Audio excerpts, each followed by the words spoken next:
Helena Industries says it's brought in a restoration company to repair the damage done by a fire last month. Representatives say as many as a dozen roof trusses will need to be replaced. MTN's Lindsay Ford has more.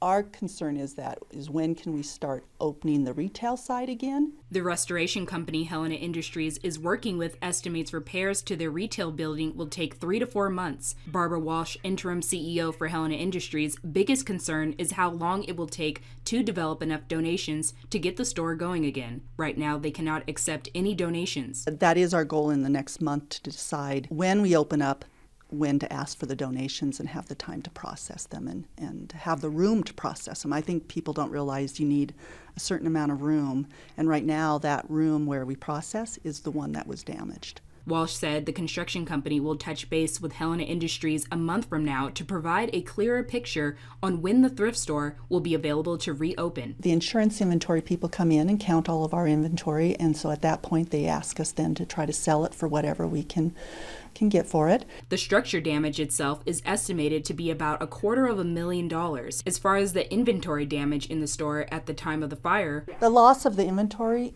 it actually was very little. We have a lot of it being sold right now with very little smoke damage or anything. Lindsay Ford, MTN News, Helena. The store will temporarily open from 10 to 3 March 1st through the 3rd to allow Helena Industries to try and sell off some of its current inventory.